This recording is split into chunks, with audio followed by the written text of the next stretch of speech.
Okay, I think we can start now.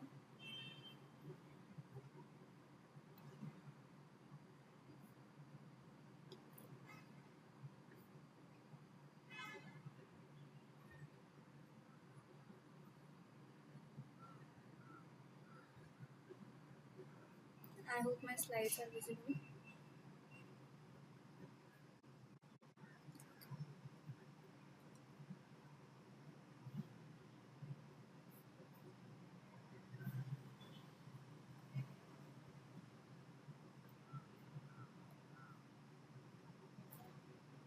Yeah, so in the week 4th, you have learnt about the various spectroscopy processes like UV vis and IR spectroscopy. So I'm going to give a brief review of the on the molecular spectroscopy, and I'll discuss about the region of electromagnetic spectra and its origin and the working principle of a spectrophotometer. Also, we'll discuss about the Beer-Lambert's law and signal-to-noise ratio and spectral broadening.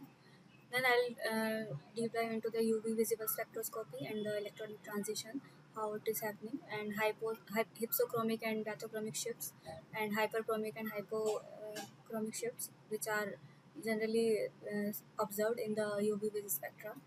Then the solvent effect, so we'll see that, and chromophore and oxochromes, how their UV vis spectroscopy can be done and in what range it occurs. Then Woodward Fisher rule, that will provide us the basic idea of at which wavelength the peak will come, or the lambda max will come for a specific organic molecule. Then UV curing and application related to UV. Then the advantages of UV spectroscopy and its limitations. Then I'll also talk about the infrared spectroscopy and the molecular vibrational spectroscopy. It is a part actually of the vibrational spectroscopy. Then there are different vibration motions. I'm going to explain that. And enharmonic oscillator, why the enharmonicity will come. That I'm going to explain. Then the types of vibration, how many are there, and the selection rule also for the IR spectroscopy, and the why the vibration are like in what molecule the vibration will come on in what. So there are different types of vibrations, so we are going to talk about that, and in a particular molecule how it is occurring, we'll see. Then the factors influencing the IR absorption and the group frequency of different molecules present in the sample. So starting with the molecular spectroscopy, so it is a study of interaction of electromagnetic wave with the matter. So we know that the electromagnetic wave spectra is very large. Starting from the radio wave, we have first the radio wave, then microwave, infrared, then UV visible, and then UV, and X-ray, and then gamma rays. So these all are defined in the spectrum at particular wavelength only. These rays are separated from the with respect to their wavelength basically. So the radio waves will be having the larger wavelength. So that means like this. So the waves are like far. The two lambda max for this will be very far. So in that way, the wavelength. Uh, so in that way, the wavelength will be uh, higher for this, and then we have gamma rays. So these will be very close. So in that case, the wavelength will be smaller. So the wavelength decreases as we move towards the gamma rays, and the frequency increases. And also, yes,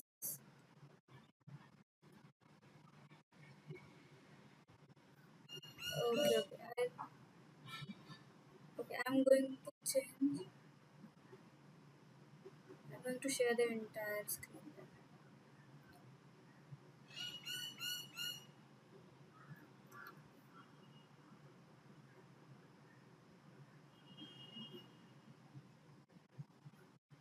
Yeah, I've just started sharing. Now I think it is visible, right? Yeah. So I was talking about the electromagnetic wave spectrum. So starting from the radio wave, that is the higher wavelength radiation. Then coming to the gamma rays, the wavelength decreases and the frequency increases as well as the energy also increases, because the more number of uh, uh, more number of waves in a particular set we can say. So here the wavelength is higher, and in this case the wavelength will be lower. And in the visible spectra, when we so when it is in a small range in the whole electromagnetic spectrum, the visible is in a very small region. And if even if and then also we can expand it. So if we expand it, we have the Vibgyor, and the blue side will be the higher energy and lower valence side, and the red yeah, the red one will be the higher wavelength and lower energy. Then, yeah, so there are different kinds of electromagnetic spectrum as I talk about. The radio waves are emitted. So these are generally used for at the radio stations to pick up the signal in the radio wave region. Then we have microwave radiation. These are used in radar technology, and also this is used in a domestic microwave also. Then we have infrared. So these are emitted by our bodies also, and every object. According to the black body radiation, every object that absorbs light emit a light which can't be seen to the human eye, but it radiates the light, and in it is in the form of heat. So infrared is generally is in a form of heat. Then we have visible light. So this visible light is the light energy which we can see with our eyes. So, such as the light bulb or a firefly.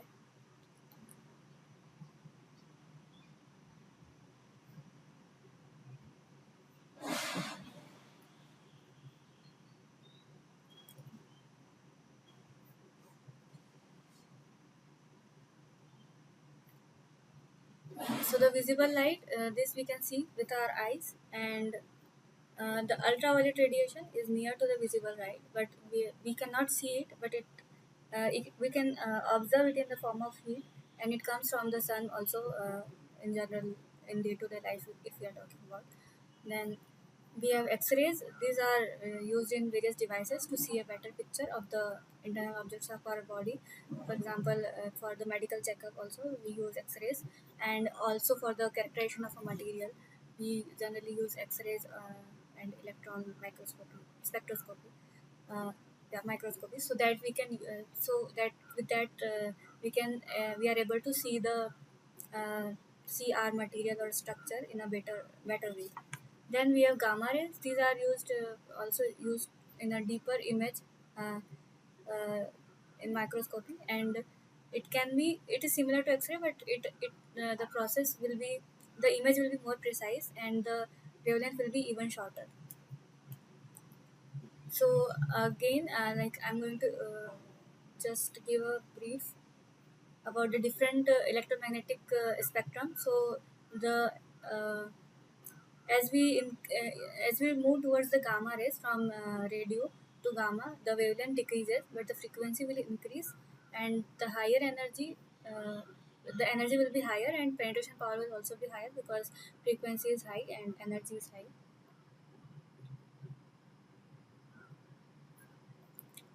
So for the NMR and ESR, we have the normally the uh, material reacts in the form of a the electron spin will change. So that is how the material will interfere with the NMR and ESR. But in the microwave, the orientation will change for the materials electron.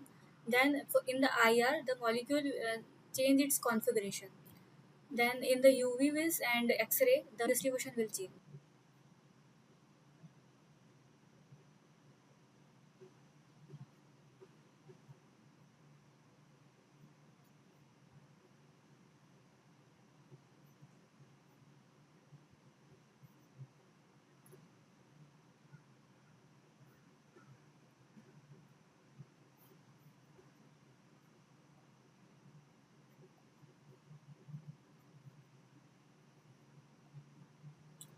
So I was talking about the electromagnetic spectrum and the behavior of molecules at different regions of the spectrum. So in the NMR and ESR, as I've talked about, the spin will change, and in the microwave, the orientation of the molecule will change. In the IR, the configuration will change, like rotational or stretching will occur. And in the UV rays and X-ray, the majorly the electronic distribution will change, and that we can uh, that we can detect, and then we can uh, explain how it is happening and why it is happening. Then the gamma ray, the nuclear configuration in the gamma region, the nuclear configuration will change. So as we move towards the gamma, the wavelength decreases and frequency increases, and also the energy and the penetration power will also increase. So we have the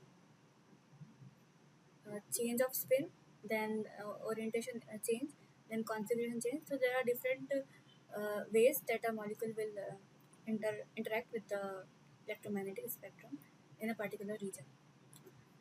So according to the in the change of the spin function, so what happens that the electron is in a like lower state. It absorbs the photon with energy of E is equals to h mu, and it jumps to from the lower energy state to the higher energy state.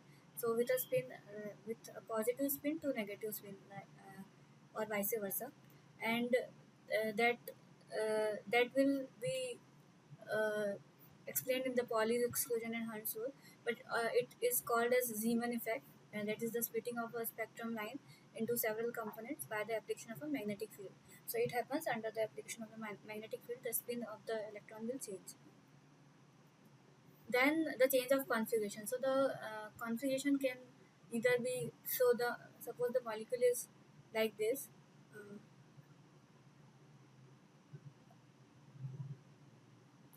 Uh, it is like this, and if on upon interaction of the with the electromagnetic wave, it can either start bending, the angle will reduce or increase, or it can cause a stretching in the molecule, or symmetric or asymmetric stretching.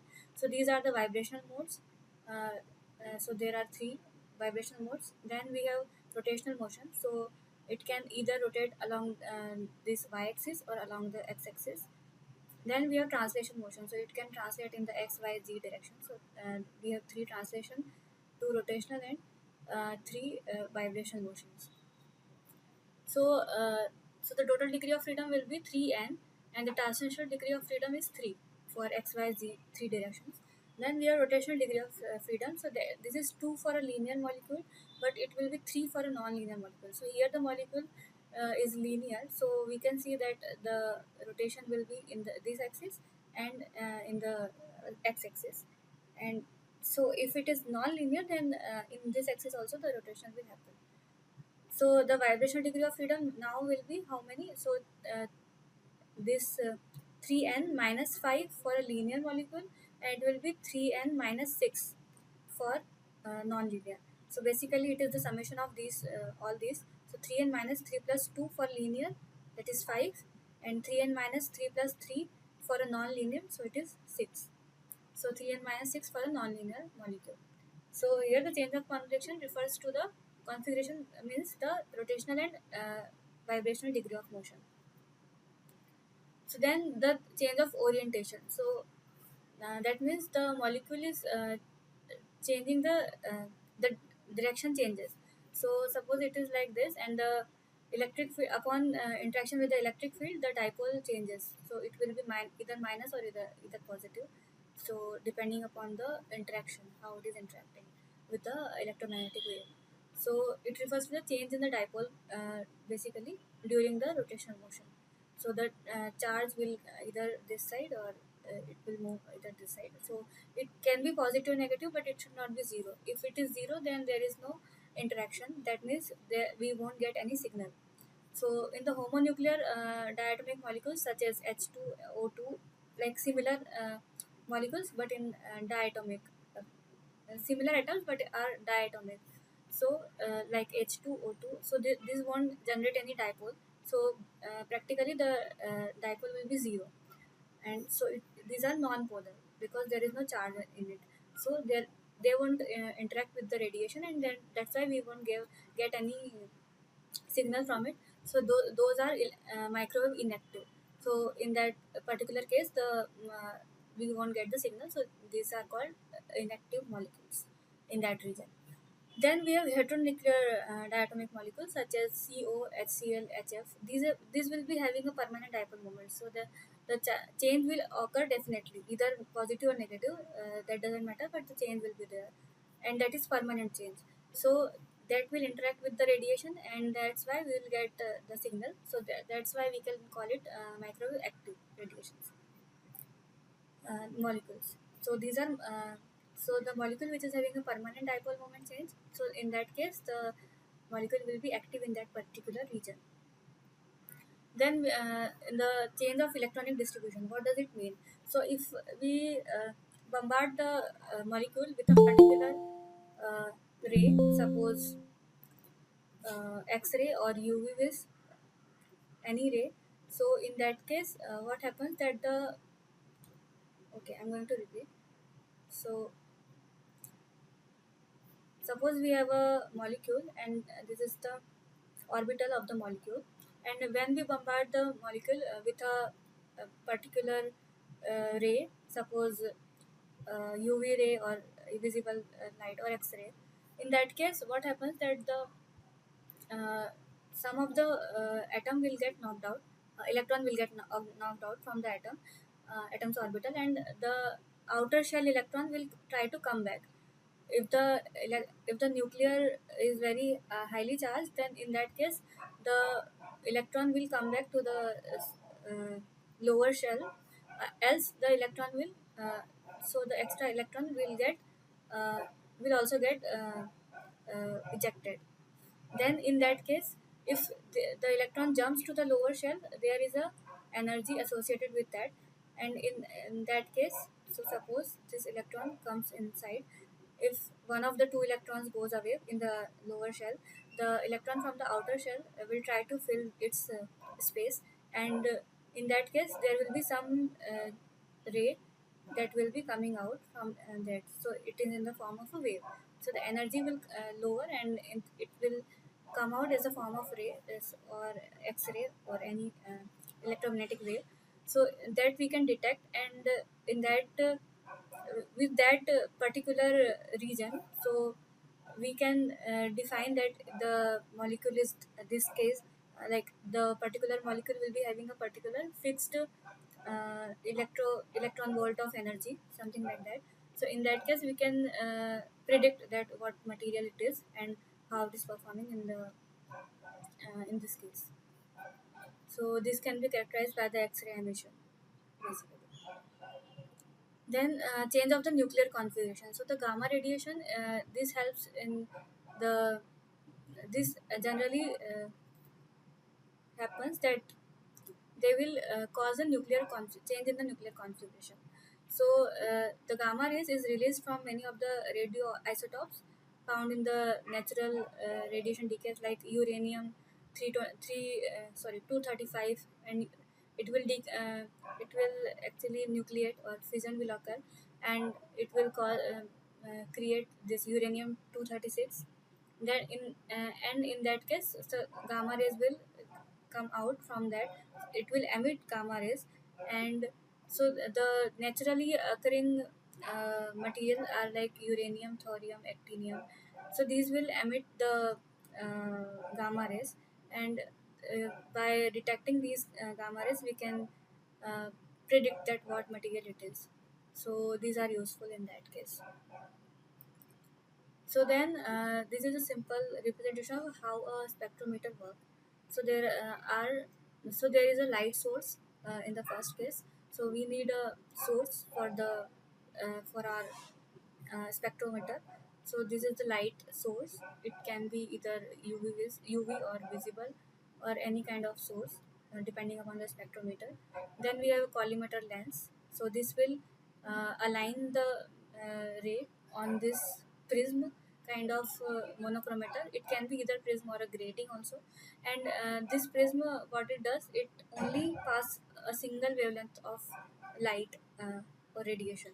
So basically here we can see that only the yellow light is passing through, all others are getting blocked.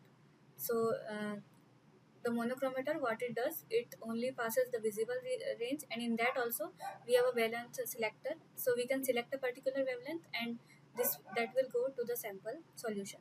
So this sample is generally kept in a cuvette, and then the material is filled in it in the cuvette, so that will absorb some of the light. So the detector detects that how much intensity is coming out. So I0 is the initial intensity of the light that is getting incident on the sample, and IT is the transmitted intensity. So so the difference between the two can be plotted using a detector, and it is displayed on the computer. So there are two types of spectroscopy. So one is the absorption spectroscopy. So it refers to the spectroscopic technique that measures the absorption of radiation as a function of frequency or wavelength. So for example, UV visible or infrared spectroscopy. And then we have emission spectroscopy. So the emission spectrum of a chemical element originates due to the electron making transition from higher energy state to a lower energy state. So these are mass spectroscopy or photoluminescence spectroscopy also. So in the absorption, what happens that the, as I told, the material or the sample is absorbing some kind of light. However, in the emission spectroscopy, what happens that a particular wavelength is absorbed by the sample, but it is emitting in a different wavelength region. So suppose yellow is absorbed by the sample, but the sample will emit in a green region or a red region. So it totally depends upon the material in what region it is emitting. So this is the basic difference between the absorption spectroscopy and emission spectroscopy. So this depends on the property of a material also. So some materials absorb the light in the UV region, some material absorb in the UV in a visible region, and in the visible also there is a particular wavelength region for a particular material to absorb. So it depends on the functional groups present in the material. So this is the spectra for hydrogen. So here the hydrogen is getting emitted, and only in these regions it is emitting. All others are black. So black means it is not emitting anything, but the colorful region are the spectrum where the emission is coming. And in the absorption spectra, the the black region is the region where the absorption is not happening, or everywhere else the absorption is happening. So now the Beer-Lambert's law. So there are two laws which are combined as a Beer-Lambert. So first one is the Beer's law. It says that the absorption is proportional to the concentration of the material in the sample. So A is directly proportional to, if I write it like that. So this means A is directly proportional to the concentration. And according to the Lambert's law, the it says that A is directly proportional to the distance L. So when I combine these two, A is directly proportional to C and L, and when I remove the proportionality constant, we get this A equals to epsilon CL. So epsilon is the extinction coefficient, or we can call it as molar absorption coefficient. So when we combine the Lambert-Beer law, it says that the laws can be correlated, and the absorbance is both depending on the both on concentration and the thickness of the material. And absorbance can also be represented as ln I naught by I. I naught is the incident, the intensity of the incident light, and I is the intensity of the transmitted light. So the ratio of these two and logarithm of this will give us the absorbance, and 1 by absorbance will be the transmittance of the material. So now we can face a problem like a signal to noise ratio. So if there is a lot of noise coming in the instrument, in that case uh, the peaks will not be differentiated properly. So we want to reduce the noise, and this can be take like we can either block the extra light if it is coming from to the sample from the atmosphere, and or also if there is a calibration problem in the instrument, with the help of these two troubleshooting, we can get a proper spectrum without noise. So this signal to noise ratio is important in the case of very sophisticated techniques like UV vis spectroscopy, because it is the instrument is very sophisticated, and if we get any kind of signal from the atmosphere, it catches that, and it will show in the form of noise in our in the spectra of our sample also. So that is a that we need to consider. And then we have spectral broadening. So this occurs because of the so this is very natural, because the absorbance is not like a point function, so it will always come like a broad peaks. So the broadening depends upon the external conditions. So because the molecules will uh, collide in the solution, so we have a sample, and the molecules present in it will collide with each other. So if there are two atoms present, two molecules present, they will collide with each other. So that is the problem that we face normally. And in the solid uh, in the solid state it is even lesser, but in the liquid state or gaseous state, the collision will be very high, so the peak bonding will be also be high. So this can occur because of the collision or turbulence in the medium, or also by the application of electric or magnetic field, this can occur. So that is also needs to be considered. So now I'm going to talk about specifically the UV vis spectroscopy. So visible range is the 400 to 700 nanometer, and the UV range is the 100 is from 100 to 400 nanometers. And also in the UV also we have three regions, A, B, and C. So the UVA region is the region of from 315 to 400 nanometers. Then in the UVB region, we have 280 to 315 nanometer, and in the UVC it's far from visible. So this is from 200 from 100 to 280 nanometers. So this is the these are the three regions for the UV. And in the visible, if we expand this spectrum, we have from violet to red, and the violet is the lowest wavelength, that is around 400, and the red one is the highest wavelength, that is around 700 nanometers.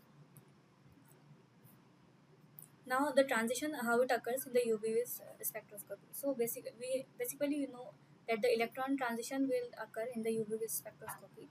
And so how many transitions are possible in a material? So this schematic shows that.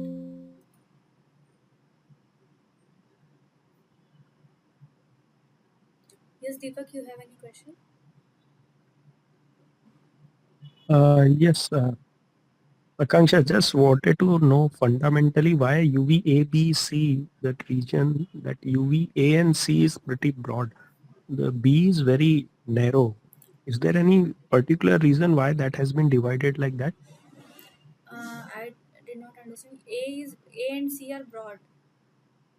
Yes, see that it is in A there is a 75 nanometer broad, Okay. uh, 85 nanometer broad actually. C is also 180 nanometer, but the UVB, the regions are divided not equally. So whether there is any basic behind that, or it is just there could be something, there should be a reason regarding that. Is it because of energy difference or what? Don't know. Yeah, basically, I am also not sure about this, but if we convert this in the wave number, there might be not that much change. So if you are seeing only the wavelength difference, but if you convert Yes, this yes. into the wave number, the difference won't, like, it will change, right? Okay, So that is not okay, basically divided in this on the basis of the wavelength, but these are divided on the basis of application. So normally we see that from the sun you get UVA and UVB radiations.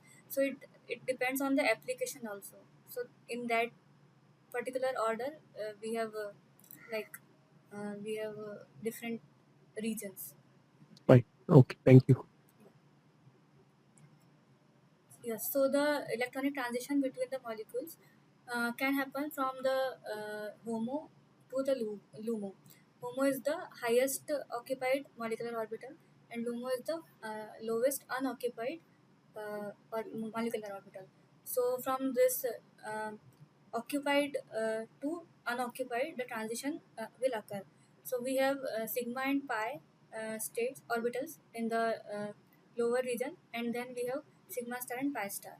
So the possible interactions are sigma to sigma star, then pi to pi star, then one in the middle we have non-bonding orbital. So the transition can occur from non-bonding to highest unoccupied, lowest unoccupied. So pi star or sigma star, and this sigma to pi star and pi to sigma star is forbidden. So it can happen, but it won't be visible in the. It won't be like uh, it won't be detected in the UV vis spectrometer. So these are forbidden transitions. So the order of energy. So as we know, from sigma to sigma star, the energy required for the electron to jump will be highest. So the sigma to sigma star will be higher. Then we have non-bonding to sigma star, so n to sigma star. Then pi to pi star.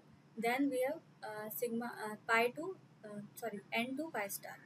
So the first one is the sigma to sigma star, then n to sigma star, then pi to pi star, and n to pi star. So different molecule will get trans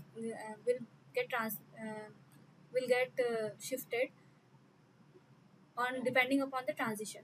So suppose we have a larger energy molecule, suppose methane. So it will transit from sigma to sigma star directly, and if the energy is lesser, then the n to sigma star will occur, because the energy will be lesser. Energy required will be lesser in compared to sigma to sigma star. So in that case, the sigma to n to pi star or sigma star will be easier for the molecule, and that's why the molecule will not jump in the from pi to pi star, sorry, sigma to sigma star, but it will go from non-bonding. So suppose there are lone pairs available on the molecule, so those will go from n to sigma star, because it will require lesser energy, and the peak will come below 200 nanometers for in that case. So saturated compounds having atoms with unshared electron, like lone pair or something like that, then it will go on this transition, and the examples are water and ethanol. Then we have pi to pi star and n to pi star. This transition will require unsaturated functional groups. So alkenes or alkynes will follow the pi to pi star transition, and carbonyl compounds will follow the n to pi star transition. Then we have hypsochromic and bathochromic shift. So hypsochromic shift means the shift is towards the blue or the UV region, and in the bathochromic means the red shift is coming. So the peak will shifted towards the red region. So suppose if I draw it like this, so suppose the peak should be coming like this, but now it is shifted to this side. So the lambda max is shifted, right? And if it is shifted, so here it is the blue shift, and if it is shifted towards this one, it's not visible. So if the shift is towards this one, so it is red shift. That means bathochromic shift. So uh, hypsochromic shift means the decrease in wavelength, which is corresponding to the increase in frequency of an electromagnetic wave. And in the red shift, the shift is because of the displacement of the spectral lines towards the longer wavelength. So that means the red end of the spectrum. Then we have hyperchromic and hypsochromic shifts. So these shifts are basically depending upon the absorbance intensity. So if the intensity is higher, so suppose first the peak was here, but after addition of some molecular change in the solvent, the peak shifted to upper side. So that means a hyperchromic shift is there. So the absorbance is increased. Or vice versa, if the intensity of absorbance is lower, then there will be a hypochromic shift. So why does it happen? Because of the change in environmental condition or also the solvent polarity, which also results in the solvatochromism. So what is solvatochromism? So the solvent will also affect the absorption of a material. So this is a phenomena in which solute is dissolved in different solvents, and the emission or absorption spectra was taken, and so we can visibly see that the color is also changing for this particular material. The color of in different solvents is changing. So this can be visibly observed, but it can also be sometimes happen that the uh, the peak will just shift with some minimal change in the. So suppose there is only a change of 5 nanometers or 10 nanometers. In that case, we won't be able to see it visibly, but it is there. So the solvent effect comes like that. And there is two types of solvatochromism: positive solvatochromism and negative solvatochromism. So in the positive ones, the bathochromic shift will occur, that is the red shift towards the uh, red region, a higher wavelength. And the negative solitochromism is hypsochromic shift, that is the shift towards lower wavelength. So this is because of the increasing the solvent polarity. So the gap in the negative solitochromism, the gap increases, and in the positive, the gap decreases, because now the energy required will be lesser. So there will be a shift towards higher wavelength or lesser frequency. And in the case of negative, the energy required will be higher, so the wavelength should reduce and the frequency will increase. So now there are chromophores which are responsible for a molecule's color. So any molecule or functional group which is attached to the molecule, and uh, and it is giving the color, so that is called a chromophore. So there are functional groups which are containing the chromophore properties, and it the absorption will be above 200 nanometers because of the pi to pi star or n to pi star transition. And the examples will be n double bond O, then C double bond O, then C double bond C, and there are so many others. Then we have oxochromes. So these are subset of a chromophore. So oxochromes are a functional group of atom which are attached to the chromophore, which modifies the ability of a chromophore to absorb the light. So suppose, for example, we have benzene ring. So only the ring will give the lambda max at 255 nanometer, and if a OH group is attached, that is phenol, then the lambda max will increase, and this is acting as an oxochrome to the benzene molecule. So it is increasing towards the blue side because the wavelength is increasing.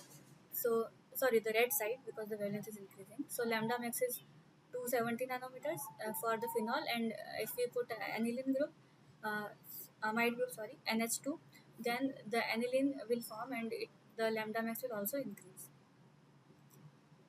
So now we have the Woodward-Fisher rule, which is helpful for us to calculate the lambda max of organic compounds.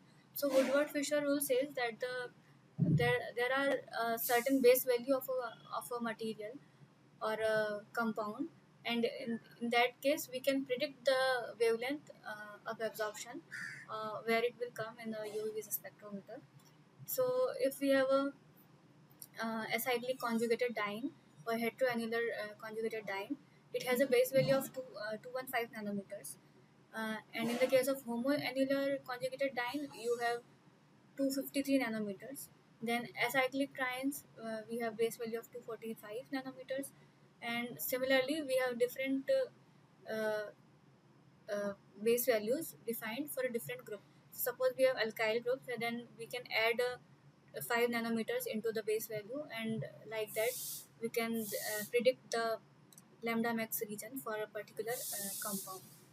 And if there is double bond present, then we can add 30 nanometers, and like that. For oxochrome also, we have base value of, for OR we have 6 nanometers, then SR sulfur group is present, then 30 nanometers. Then chlorine or benzene, chloride or bromide is present, then 5 nanometers, and if there is ether group is present, then there will be no change in the absorption wavelength. So there are other groups also. Okay, I can skip this part. So to just um, discuss, I'm going to discuss one of the examples. So if suppose this kind of structure is there, so the base value will be 217 nanometers, and alkyl group is present here, 1 2 3. So three alkyl groups will be present. So for alkyl group the base value is 5 nanometer, and 3 are present, so 3 into 5, 15 nanometers. So the calculated lambda max will be 232 nanometers, but the observed is 234. So it is close, but we can still predict the lambda max value. For this kind of structure, ring kind of structure, we have base value of 253 nanometers, and alkyl groups are present. So here 5 groups are present, so 4 groups are present. So 4 into 5, 20 nanometers is should be added to the base value. Then we have exocyclic double bond. So this double bond is exocyclic. So we have 5 nanometer addition. So the calculated and observed value we can see. Then for this structure also similarly we can calculate. So for different structures we can calculate. This is a exercise you can do if you want to, like particularly calculate the lambda max for a different, for a particular molecule. So this is a typical UV vis instrument. Here we have a source of radiation, then a collimating system to align the source to the monochromator. Then there is a sample holder, then detector that detects the absorbed light. Basically we can detect the transmitted light and then subtract from the incident, so we can calculate the absorbed light. Then there is an amplifier. So if the signal is very weak, we need to amplify that. So for that, amplifier is there, and the readout device basically. Then the UV curing. So UV curing is a process in which the ultraviolet light is used to initiate a photochemical reaction that generates a cross-link network of polymer. So because of the UV light, the polymer cross-linking takes place, and it is faster and easy to do as compared to the other processes, and there is no need of any solvent. So that is a particular advantage of UV curing, because we do not need any drying step or anything. So there will be no flaws or errors, and the time will also be lesser, because it is the UV curing is faster, depending on the intensity, but it is actually faster. And so the steps are like this. The photoinitiator of the light absorption should be there. Then we need to activate the photoinitiator. Then the chemical reaction will occur between the monomer and the photoinitiator. Then the propagation of the cross-linking will happen, and then there will be termination of polymerization upon the finished product, because as we remove the light, the polymerization will terminate. Or if there are no free radicals present in the photoinitiator, then the polymerization will terminate on its own. So the application of the UV spectroscopy is to check the bacterial culturing. So we check the OD of our media, and if we want to check the bacteria have grown well or not, so in that case we see the UV vis spectroscopy, and depending upon the optical density, that means the turbidity is there or not, depending upon that the absorption will vary. And by using that data, we can see that the bacteria is getting cultured or not. And then drug identification. So so this can be used in pharmaceuticals, that different kinds of drugs can be identified depending upon their absorption peaks in the UV spectroscopy. Then the checking of nucleic acid purity, then quality control of beverages, and chemical research or material research also.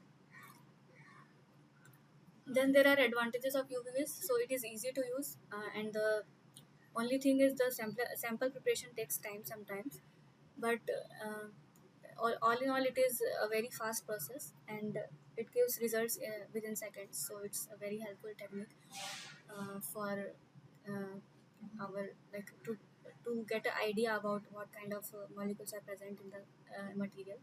In that case, this spectroscopy is very helpful. So in different research papers, they have used UV vis spectroscopy for different applications.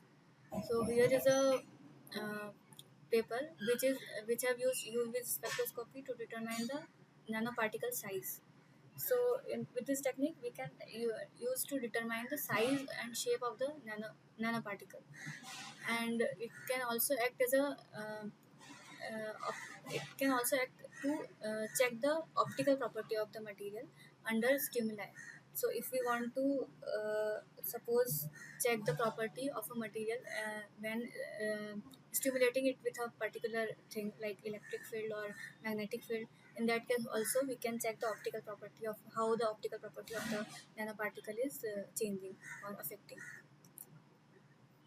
Then we have the to check the concentration of polymer in water. So it can be used for the checking of the polymer concentration also.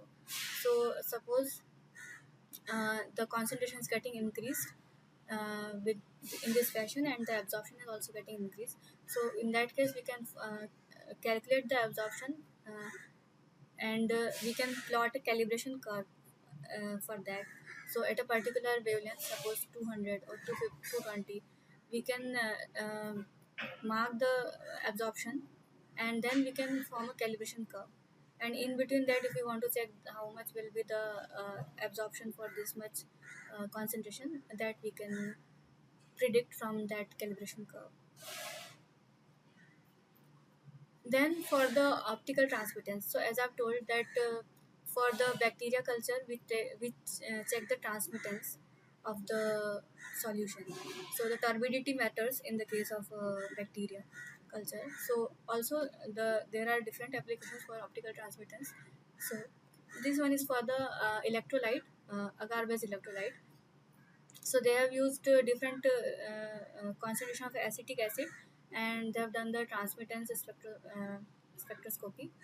And for a different, so for a particular weight percent of acetic acid, that is 40, the transmittance is maximum. So in that case, they can optimize the in that way they can optimize the concentration of the acetic acid. So here we can see for the 40% acetic acid, the transmittance is highest.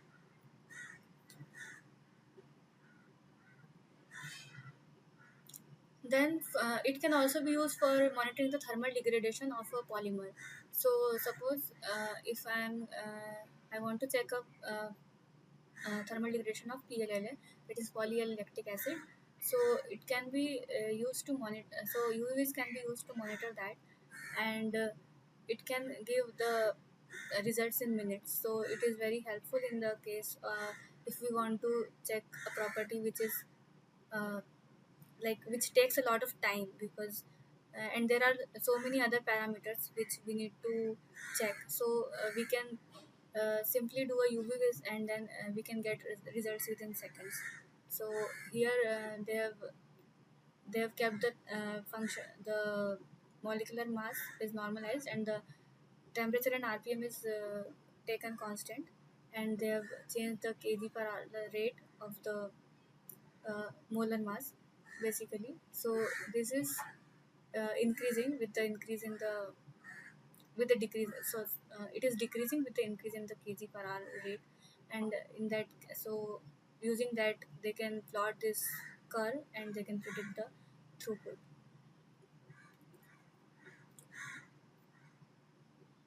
And also, Akanksha, just a minute.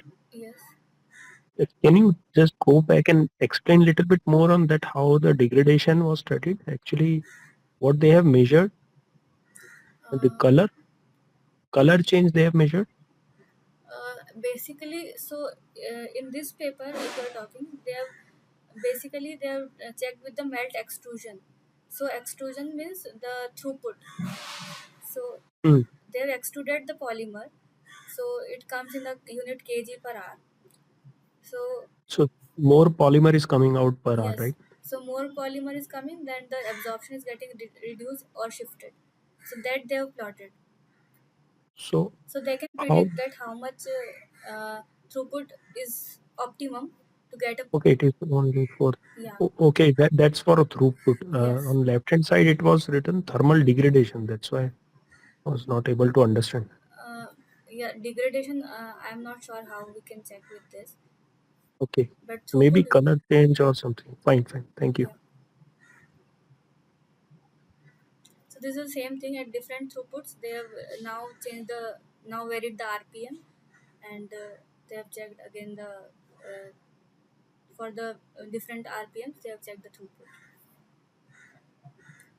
And now for the antibacterial coating. So this uh, this can also UVs can also act also be used to monitor the localized surface this localized surface plasmon resonance also. So they are used AG nanoclusters.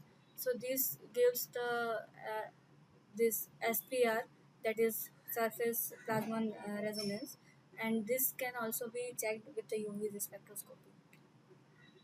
And for other investigations, so antibacterial coating and polymer substance are also investigated using UV absorption. And also we need to support the information with what we are getting from the with the help of other spectroscopy techniques like X-ray, X-ray photoelectron, and the EDS also.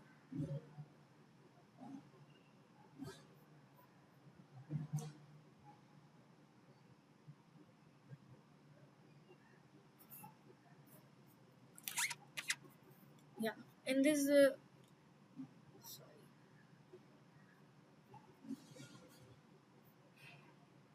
I was on-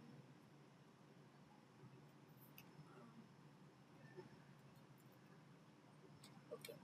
So basically, in this paper, they have they have exfoliated a nano clay, and that also we can observe. So the light intensity will be varying for a nano clay, because as the sheets get reduced, exfoliation means the sheets are getting reduced. So suppose in the nano clay we have multiple sheets like this, one at one top of the other.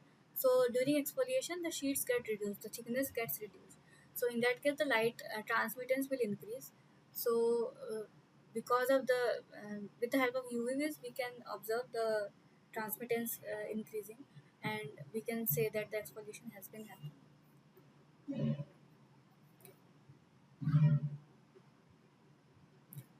Now, further again for to check the transparent polymer film, the optical property we can check with the UV spectroscopy, and molecular recognition ability, because if we have a material that is not known, or we don't know which material is present, and we still want to predict the material, then with the help of a UV based spectroscopy we can investigate that the peak are coming this like this, so the materials can be the functional groups can be predicted. Again, so for the UV activated TiO2, they have used for the biodegradable polymer film, and the antibacterial property they have checked. And so photocatalytic effect can also be observed using the UV with spectroscopy. And similarly, so here they have used the thermogravitic and spectroscopy of the PANI and PPY composite. So this is polyaniline, and PPY is polypyrrole. Polypyrrole. So these two composites they have used for making a polymer electrode, and the spectroscopy investigation they have done. And so this can be also used to check the optical band gap of the material. So because this polymer is conductive, so because and it is used for electrode, so we want to check the band gap of the material. So we can from some calculation we can get the band gap value also with the help of UV based spectroscopy. Now, coming to the infrared spectroscopy. So, it refers to the analysis of the interaction of a molecule with infrared light, and it deals with the infrared region of the electromagnetic spectrum where the light having longer wavelength and a lower frequency than the visible light. So, the wavelength is zero point 0.8 to 1 zero point 0.8 micrometer to 1 mm, and it is divided again in three regions. So near IR and mid IR and far IR. So near IR is from 0.8 to 2.5 micrometers, and if we convert it into wave number, it is from 12,800 to 4,000 centimeter inverse. Then in the mid IR region, we have from 2.5 to 50 micrometer region, and the wave number is from 4,000 to 200 centimeters inverse. And in the far IR region, the wavelength will be 50 to 1000 micrometers, and the wave number will be from 200 to 10 centimeter inverse. So as we go from near IR to far IR, the wavelength will increase and the frequency will decrease. So now how the vibrational spectroscopy will occur. So what happens that we have a selection rule here. I'm going to talk about the selection rule also, but first we'll talk about how the molecules are bonded to each other. So there are two atoms. So at M1 is having certain mass, atom 1 is having certain mass M1, and atom 2 is having a mass M2, and they are attached with a spring. So the bond acts nothing but as a spring. So this spring is also having a certain kind of strength, which we denote as K, that is a spring constant. And if we are stretching it, the elongation will occur, and the force will be from the Newton's law. We can say that the force is equals to mass into acceleration, which is also equals to minus kx. And k is the displacement, and sorry, k is the spring constant, and x is the displacement. And acceleration can be also denoted as d2 x by dt square. And we can now solve this equation, and we get the solution of x is equals to a cos 2 omega t, and omega will be under root k by m or under root k by mu. Mu is the reduced mass. Mu is equals to m1 plus m2 if we have two masses. So it will be m1 plus m2 divided by under root m1 m2. So from the quantum vibrational motion equation, the molecular motion is quantized and the vibrational levels are there. So V is the level of the vibration, and we can draw it like this. So I'm sorry.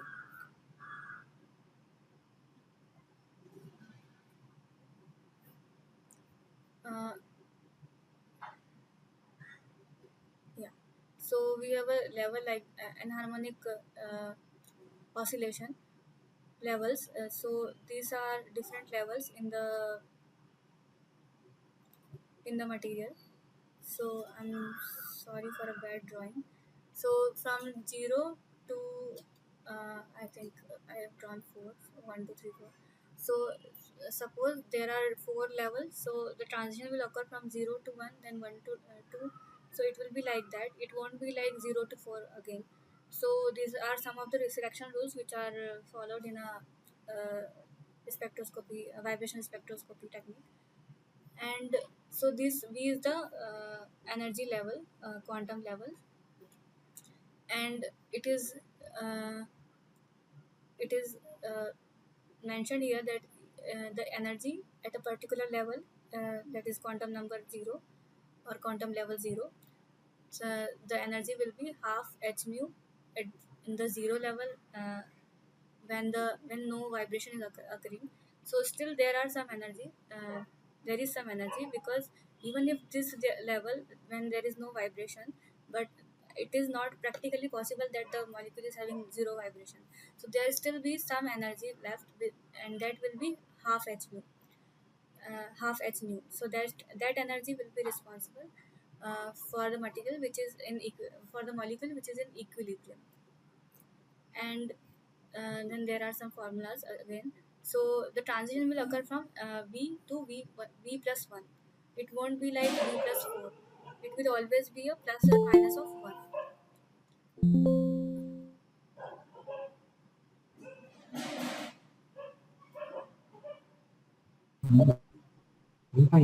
Yes. Hello. You have any questions?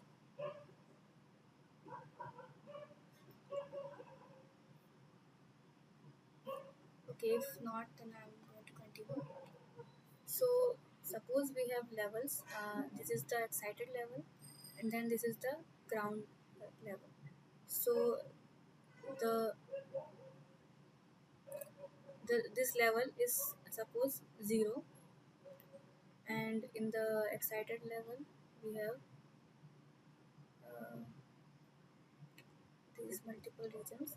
So suppose if the electron is going from 0 to 1, then the delta E will be from 0 to 1, and it can be denoted, it can be identified with this equation. Using this equation we can calculate how much energy change is there, and it will always be like 0 to 1, then 1 to 2. It will be like that. It won't be like 0 to 4. Are you so you're getting my point, right? So that is the selection rule for the vibration spectroscopy. So then I was telling about the anharmonic oscillator, how it is happening. So if suppose if the oscillation is harmonic, then the parabola will be like this, okay, and there is no limit to it, so it is going to infinity. But in reality what happens that a molecule upon stretching further it can break, so the bond can break. So at some point the energy will become zero.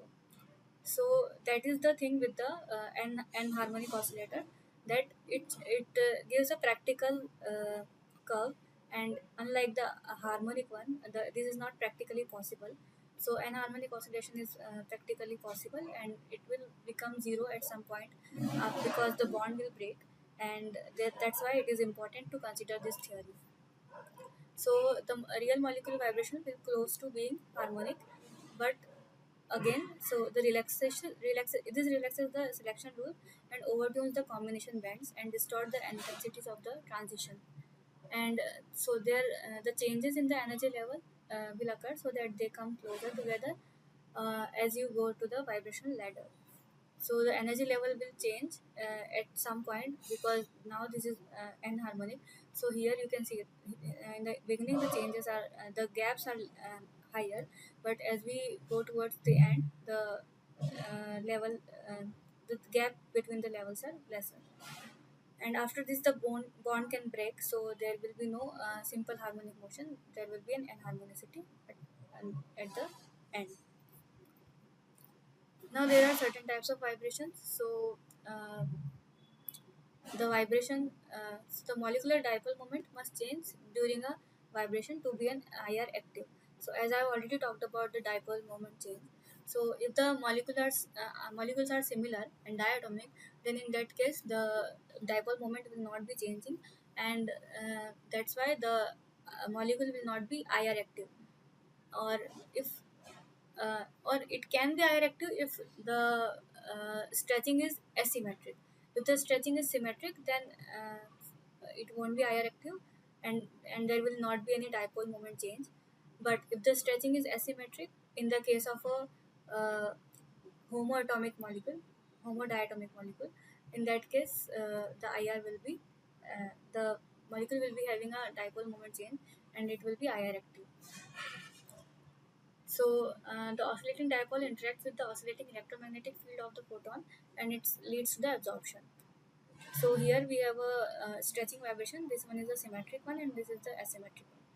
And if suppose the two molecules are same, then in that case the dipole moment will not change. And if these are asymmetric, then in that case the dipole will change. And in the bending vibration we have four motions. So these two are in plane motion, and these two are out of plane motion. So in the same plane, if the motion is occurring like this, so this is a rocking motion, and if it is coming towards each other, then it is scissoring. So this is also in plane motion. Then we have twisting and wagging. So twisting, one is going in the positive direction, and one is going to the negative, out of plane. You can imagine from the screen, if it is going inside or outside, then this is a twisting. And wagging means it's coming in the same direction, plus side or the negative side of the screen. So this is a wagging motion. So here the bond angle will change, and here the bond length will change. Then this is the same thing. Sorry,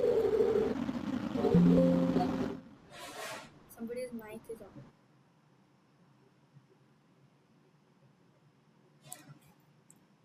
So this is the same thing. I'm going to skip this. So suppose we have two molecules. One is linear and the other one is a non-linear. So this is a linear molecule CO2, which is having a bond length of 116 picometer. So if the stretching is symmetric, there will not be any dipole change. Then sorry, the diagrams can't are not moving, but you can still visualize. So here the stretching is, if it is the same, it is the symmetric one. That means the bond length is changing similarly for in both the cases. And if asymmetric one, that means one bond is elongated longer than the other one. And if it is bending, then the this molecule is position is changing, but so the angle will change basically in the bending. Here the bond length will change, and here in the bending the angle will change. And for the non-linear molecule, that means the H2O, here it has a bond angle of 104 degrees, and the bond length is 95.84 picometers. So it again stretches towards this. So if it is stretching, then symmetric. So the stretching is equal in both sides, then it is symmetric. If the stretching is unequal, that means larger this side and smaller this side, that means asymmetric. And if the bending is there, so the molecules bond angle will change. So that is the bending vibration. Now there are factors that influence the IR absorption frequency. So if the mass of the atom is higher, that means the wave number will decrease. So as we can see, if CH, so hydrogen is a very it has very less weight, so the wave number is highest for this case. And as we increase the weight, so now we have two carbons, so the wave number is decreasing. Then we have oxygen and carbon, then again the wave number is decreasing. Then we have chlorine and bromine and iodine. So for this case, if the mass is highest, then the wave number is lowest. Then depending upon the strength of the chemical bond also. So if we have triple bond, that means the strength is very high. In that case, the wave number increases. So wave number is highest in the case of a triple bond. And as we reduce the bonds, so if we have double bond, then the wave number is lesser. And if we have single bond, then it is even lesser. It is around 1200. So it is also depend upon the frequency. So because of the strong bonds, it is difficult to make the transition. That's why the wave number is higher. But in the case of weak bond, the transition is easier, so the wave number is lesser. Then we have hybridization. So if the bonds are stronger, then so suppose we have sp hybridization, that means triple bond attached to the CH. That means the bonds are strong, so the wave number is high. And in the case of sp3 vibration, only one single bond is there, so the hybridization also affects the wave number, the IR absorption range for the molecule. Then for single bond to hydrogen, the wave number will range from start from 3700 to 2500. For the triple bonds, it is from 2300 to 1500. And for a double bond, it is reducing, so it is from 1900 to 1500. And for the single bonds or other than hydrogen, it is from 1400 to 650 centimeter moles. Then for the single bonds to hydrogen, these were except hydrogen, other than hydrogen. Now we are considering the hydrogen also. So if we have CH, that is saturated alkanes, and it is limited to the most organic compounds only. So the wave number will be from 3000 to 2850. And if we have double bond, that is unsaturated alkene or aromatic compounds, then the wave number will be from 3100 to 3000. Then there's a terminal alkyne, so in this case the wave number will be 3300. Then aldehydes, this is a single bond, and so aldehydes will be having a weak peaks, and it will be two weak peaks, so 2800 and 2700. Then alcohol, again in the free case it is around 3600, and other than that, like phenols or something like that, then the wave number will be 3400 to 3000. Then for NH amines, so if there is a primary amine, then several peaks will occur. If a secondary amine is present, then one peak will occur, and if there is a tertiary amine, then no peak will occur. And the range will be 3400 to 3100. And for double bonds, so for anhydrides, C double bond O, wave number is from 1840 to 1800 and 1780 to 1714. Then if we have acyl halides, and in that case again C double bond O will be there, and the wave number will be from 1815 to 1760. For esters, the range is from 1750 to 1715. For aldehydes, the range is from 1740 to 1680. Then for ketones, the range is 1725 to 1665. Then for carboxylic acids, the range is from 1720 to 1670. And like this, we can predict what all groups are present in our sample.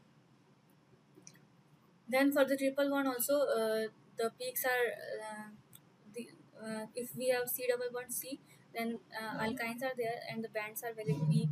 So the range is again 2260 to 2150. Sorry, 20. And then we have nitriles. So the range will be from 2260 to 2220. And then single bonds not to hydrogen, so these are variables. So C single bond C, the variable wave number will be there, and there will be no diagnostic value. Then C single bond O and CN, it is difficult to assign, but the range is 1400 to 1000. Then we have C to Cl, and it is around 800 to 700, and it is difficult to interpret because this wave region is sometimes very noisy, and this is out of range. So for bromine and iodide, this is difficult to predict below 650. The certain instruments does not go below 700, so it is difficult to check because it is out of range. And for the bending vibration, when we have NH attached to the R, then there will be the wave number will be from 1650 to 1500. Then CH group, saturated alkanes and alkyl groups, then 1480 to 1350. And for unsaturated alkenes and aromatics, the range is from 1000 to 650. So basically, we have two regions in our IR diagram. So this can be either absorption or transmission, and it starts from 4000 centimeter inverse to 1000 or even 400 centimeter inverse. So this region will be basically dominated by the OH bond, NH bond, and CH bond. So these are bond stretching. Alcohols, phenols, and carboxylic acid will be there. Amines and amides will be present. Alkynes, alkenes, alkanes, all will be coming in this region. And in the second region, it is basically dominated by C double bond O, and acid chlorides, anhydrides, esters, ketones, aldehydes, carboxylic acid, amides, all will come in this region. And the region after this, that is from 1500 centimeter to 400, the fingerprint region will be occurring. So in that case, we can check that whether which peak is coming, or it can be associated to the particular functional group, and that can be determined in this fingerprint region. Then again, the instrumentation for this. So for the IR, we have a source, and it is dispersing on the sample. So this source will only select a particular wavelength, and it will be falling on the sample, and then we can detect the whether the absorption is occurring or not. So we can detect the from the incident intensity of the from the intensity of the transmitted light to the incident one, and then we can plot the curve on the computer. So it is basically uh, similar to the UV vis spectroscopy. But for the Fourier transform IR, we do not use a dispersing prism or something. We have an interferometer. So what is an interferometer? It basically collects all the light, and it only passes. So the working I'm going to explain in the next slide. But the function is similar to the what happens in a laser. Basically, we have two mirrors. One is a sliding one, and one is the fixed one. And the light falls on 50-50 on one side, and the other side on the uh, moving mirror, or the fixed mirror. So 50% light goes to the moving one, and 50% to the fixed. And then it causes a cohesive interference or coherent interference. And with that, the intensity of the light will increase, and the light will fall on the sample. And then we can detect. So now we have amplified the light intensity, so the detection will be even better, and the resolution will also be better, and more of the like sensitivity of the instrument get increased because of that. And so then again the detector sends the signal to the computer, and that is how we can check the absorption of transmitters. So here is a schematic of the interferometer. So we have a beam splitter. So from the source, the beam splitter, what it does, it sends 50% of the light towards the fixed mirror, and 50% towards the sliding mirror. And this sliding mirror causes a coherent coherent interference, and that will increase the basically it increases the intensity of the light. So it allows more intensity to on the sample to fall, and that is how we can detect the change in very less amount. Change also is visible to the detector, because now the intensity is amplified. Yeah, so this is called a Michelson interferometer, and the working I have already told you. So this is the instrumentation of the SPIR. So we have a laser to check whether the mirrors are aligned. Then we have a IR source. It falls on the mirror, one of the mirror, and from here, this is the beam splitter. So half of the radiation will go to the mirror, and half of that I'm okay. So this is the splitter, beam splitter. So it forms the working of this is not shown here, but from the coherent interference, it will form, and it will direct the light towards this mirror, and this will follow the optical path, and it comes to the sample, and again from the mirror it goes to the detector. So that is how the function is happening inside the instrument. So there are different sources for IR. We have NOS global, so the wavelength is around this mid to far IR. Then for global, we have a wavelength range of mid to far IR again. And for tungsten filament lamp, the range is near IR. And then mercury arc lamp, this is again far IR. And CO2 laser also sometimes can be used, and the range is from 9 to 11 micrometer. So it is used for stimulated emission lines. So there are other type of source materials also. On the basis of that, we have made the sources. So this NAS clover is from the heated rare earth oxide rod. Then Glober is from heated silicon carbide rod. Then tungsten filament lamp, it is simply the lamp which is the temperature is around 1100 Kelvin, and the mercury arc lamp is there, so it uses the plasma as a source. Then CO2 uses the stimulated emission of the source. Then we have different detectors also. So thermal detectors. So these are basically thermocouple. So IR basically generates light and heat, right? So the heat can be detected with the help of a thermocouple, and it is a crude way, but still we can get some kind of signal. But it is not as sophisticated as we want it to be. Then we have photoconducting detector. This is the most sensitive one, and it uses mercury cadmium telluride MCT, and these operate at the liquid nitrogen temperature, so it's around minus 280 degrees Celsius. It's very uh, it can be used, but still we need to make the atmosphere at very low temperature, so we need to purge the liquid nitrogen inside the detector. So that is a problem with this, but it is highly sensitive. Then we have pyroelectric detector. So these are deuterated triglycine sulfate. These are commonly used in most of the FTIRs, and it is very sensitive to room temperature, and it is used for mid IR range, and it employs temperature sensitive ferroelectric crystals of deuterated triglycine sulfates. And its response is fast, and it is used. It can be uh, operated at room temperature also, so there is no need of liquid nitrogen in this. So, what we have from the IR signal is the wave number and single beam's intensity will come, and then we get the measured. So, this is the incoming IR signal. This is for reference. So, suppose in the atmosphere also some signals can be catched from the atmosphere depending upon the gases present in that. So CO2 and all, it will come automatically in the machine. So we need to subtract the baseline first. So we take the signal from the atmosphere, then we measure the signal for the temperature, sorry, for our sample. So this will come like this, and it can be either transmission also or absorption. So if the peaks are inverted, that means it is transmitted. So here also peaks are inverted, so these are transmitted.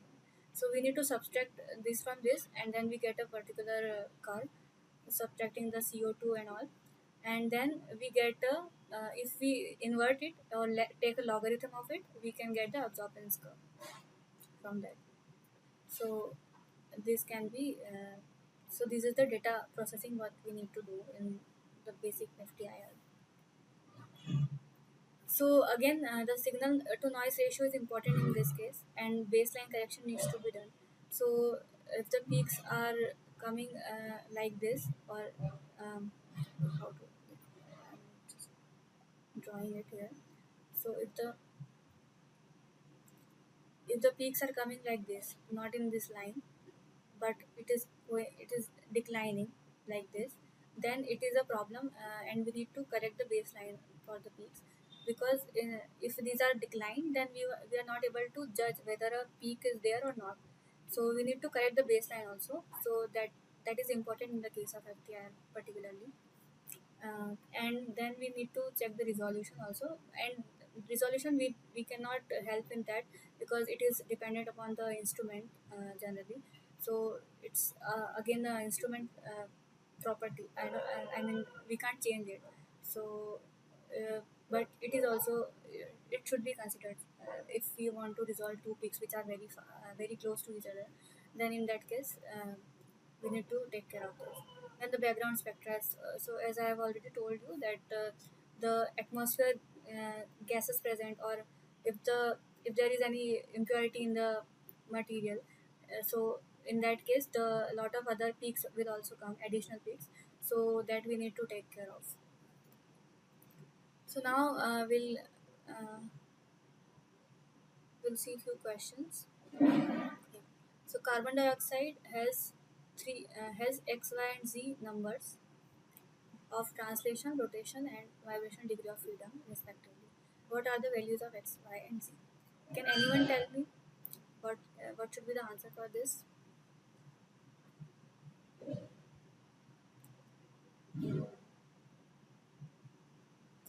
So let's start with what kind of molecule it is. So carbon dioxide, is it a linear molecule or a non-linear molecule? Can anyone answer? Linear molecule. Yes, so it is a linear molecule. That means the translation degree of freedom will be how many? How many? Translation 3. Yeah. So the translation Or will be from X, Y, and Z direction. So it can be 3. rotation 2. Rotation will be 2 because it is a linear molecule. So only 2 kind of rotation is possible. right? So x will be 3, then y will be 2. Then what should be the vibrational degree of freedom? 3 into 3 minus 5. Yeah, for a linear molecule, we have 3 and minus 5. So basically, we'll get 3 into 3, that is 9 minus 5, so 4. So z will be equals to 4. So the answer will be B. Now, again, so next question is choose the increasing order of penetration power. So the penetration power will be depending upon the which on which factor. Can anyone tell me?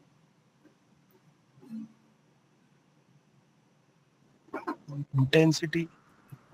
Uh, Not exactly intensity, but it depends on the energy. Energy. Yes, and energy is depending upon which factor? Wavelength.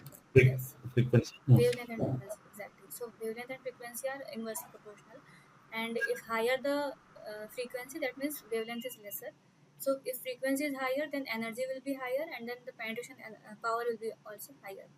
So on the basis of this, can you tell me the answer for this, like which one is the correct one in the increasing order of penetration power?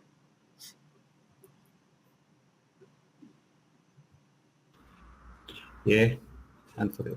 Yeah, so IR will be having lesser energy because the wavelength is high.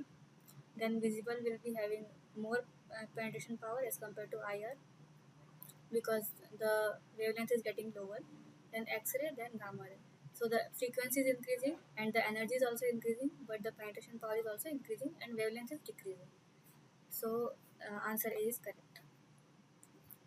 Now we need to match the following. So H2 emission spectrum. Can anyone tell me which one is the emission spectrum among these?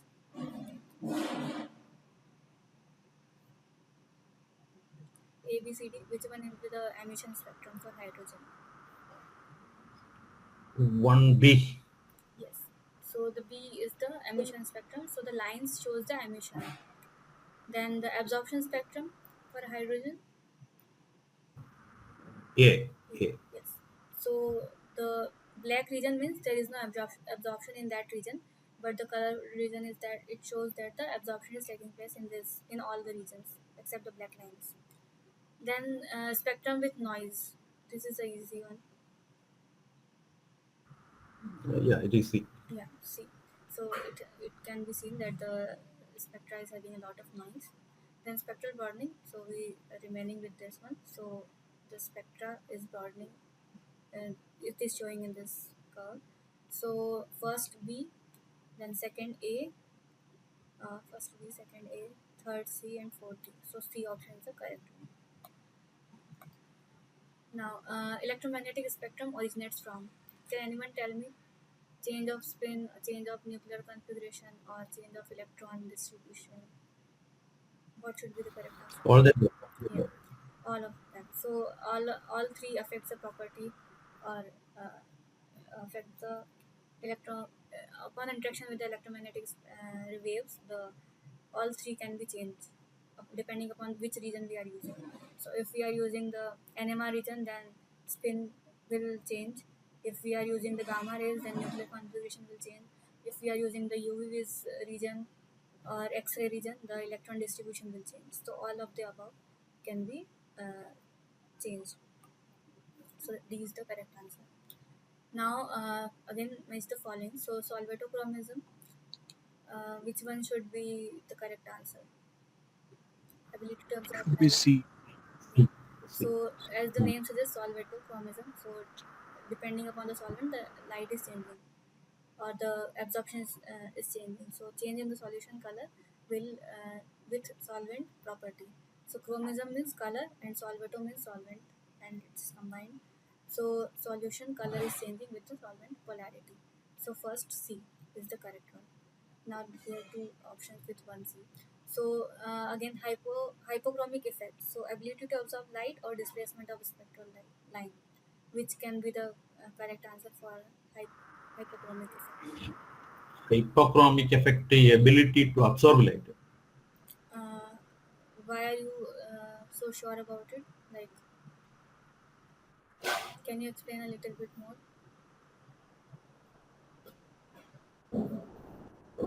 hypochromic effect and the hyperchromic effect. Actually, that Yeah.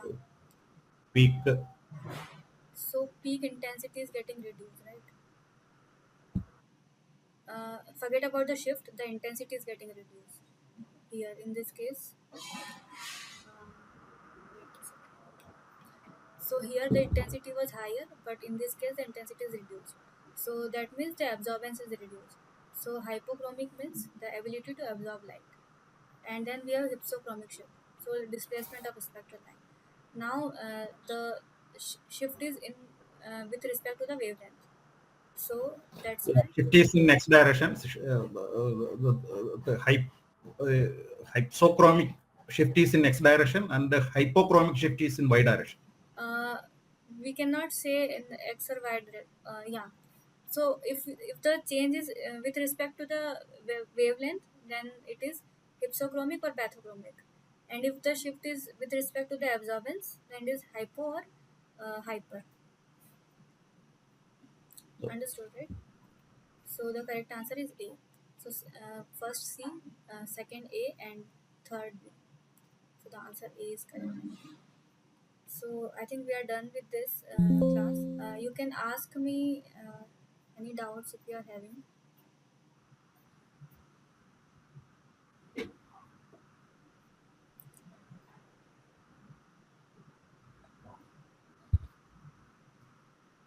Anyone having any questions, they can ask. uh, uh,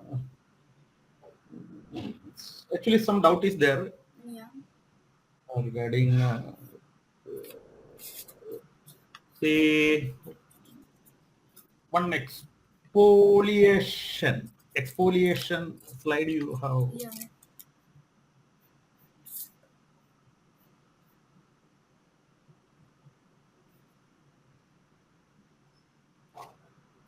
Yeah, this one. UV, it is no. It is not the exfoliation. Here we, Yes. yeah, so See, it's, one question, just one question. Actually, which of the following statement about the use of UV visible spectroscopy in evaluating nanoclay exfoliation is correct? Okay, the degree of dispersion is independent of particle size. It is wrong. yeah, it is Dispersion dependent. is always depending on the particle size. Yes. Larger particle size result in a lower amount of light reaching the detector, producing smaller peaks in the UV visible spectrum. No, this line is opposite because larger particle size results in greater amount of light reaching to detector. So the peaks will be larger. Peak will be larger. Yeah, because the So, particle size is large, so the amount of light reaching to the detector will be higher. okay. So that is also wrong. Huh? Yeah. The light intensity measurement using UV visible spectroscopy can determine both particle size and the exfoliation of nanoclay. That Yeah. is, it is also there. Yeah, it is there. It is correct. It is correct. Yes, it is correct. UV visible spectroscopy is used to measure only the chemical composition of nanoclay. That is wrong. Yeah. Not its dispersion. Dispersion, can we measure the dispersion? No. Actually, degree of dispersion is related to Paper the is size of particles. So yeah, it is correct yes. that we can Yes. measure the dispersion. And one more doubt is there actually regarding which of the following statement about the IR absorption frequencies for single bonds to hydrogen is correct. Actually, just Okay, like uh, single bonds to hydrogen.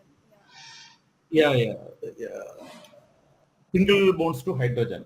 Yeah. Yes. Actually, the CH stretch in alkynes, triple bond C is triple bond C H occurs at a lower wave number than the CH stretch in alkenes due to the stronger bond in alkenes. That is wrong, I think. Yeah, alkenes are lower wave number, but alkynes are higher wave number. Alkanes are occurs at a lower wavelength. Okay. Just this one, you just tell me. Aldehydes have a characteristics CH stretch at 2800 to 2000, 2800, 2700 centimeter inverse, Yes. which is unique to this functional group. Yes. Is it unique? Yes, and it will be, there will be two peaks. So, and it will be weak peaks. So yeah, it is unique actually. For aldehydes, we will having two peaks. So there is no other group for that it will give two peaks, right? In this range, so it is unique. But this amine group is having actually secondary. Yeah, Sorry. but the range is different, right? In the Uh, For the aldehyde, the range is 2800 to 2700. But for amines, we have the range of 3400 to 3100. And still, in this range, we can get three types of amines. Primary, it will have several peaks. Then secondary one, it will be having one peak only. And for tertiary, there will be no peak. So yeah. then last one more question. Actually, that degrees of freedom. Degrees of Yes. freedom. Uh, Actually, that formula is there. Yeah. Yeah. Uh, 3n minus 5 for linear molecules and 3n minus 6 for uh, sorry 3n minus 6 for Yeah, non-linear for now. molecule. Yes. This. So for vibrational degrees of freedom, what is the maximum vibrational degrees of freedom? Yeah, so for vibration, the maximum is 3n minus 6, and it depends upon the number of atoms. So suppose you have 3 atoms, so 3 cross 3 minus 6, and if the molecule is non-linear, and if it is linear, then minus 5. Suppose you have 4 molecules, then 3 cross 4, 12 minus 6, 6 degree of freedom for vibration. So it depends upon the number of atoms. So if the atoms are increasing, then the degree of freedom will also increase. But for the translation and rotational, since we have only 3 axes, right? For translation degree of freedom, we have x, y, and z, 3 directions. So it is fixed. It is 3. Then for rotation also we have 3 axes, x, y, and z. So that is also fixed. Okay. For linear it is 2, and for non-linear it is 3.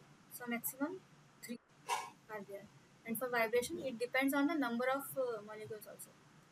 And the Number of yeah, molecules. This particular equation is applicable for minimum 3 number of atoms. yeah, Am I right? minimum 3, or it can be less than 3 also, like 2 molecules also. So if it is 2 means, could you please give me one example for linear and non-linear molecule cases? Okay. That it will be only linear in that case. There will be no non-linear.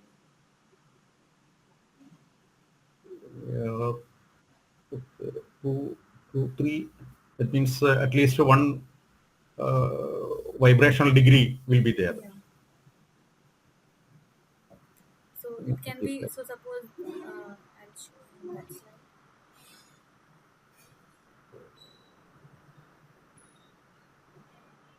Yeah. So for 2 means the stretching will be like this, or like asymmetric or symmetric stretching, it can occur. There won't be any bending or something like that, but vibration will be there, right? So either symmetric or asymmetric. Yes, symmetric and yes, in that case only So suppose there are only 2 molecules present here, yeah, like CO. yeah. Carbon monoxide or something. Yeah, yeah.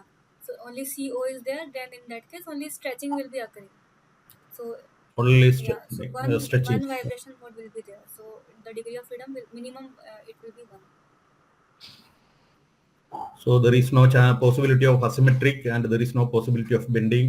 Yeah. Only symmetric. That way, that symmetric. Yeah, The basically stretching. stretching in the only one direction. So Yeah. one vibration mode will be there. Okay, thank you. Any other questions?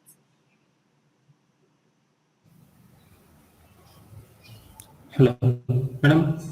Good evening. Yes, Krishna Kumar. Yes. Good evening. I have one question, madam.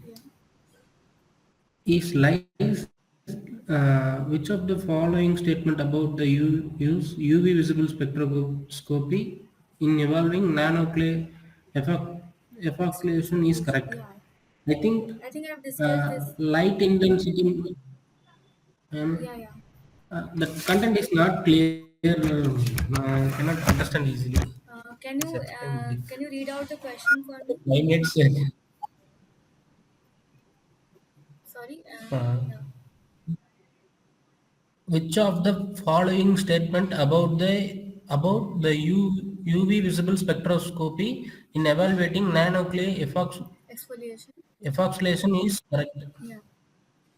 I think light intensity measurement using UV visible spectroscopy can determine both particle size and evacuation of nanoclay. Is it correct, Yeah, ma'am? it is correct. Because we Okay. can determine the exfoliation also and the particle size, that means degree of dispersion, we can determine with that. So Okay. this But this is correct. this why this is not correct? The larger particle size results in a lower amount of light reaching the detector, producing smaller peaks in the UV visible spectrum. Basically, it is saying the other way around. The larger particles will result in greater amount of light to the detector, because the particle size is large. So Okay.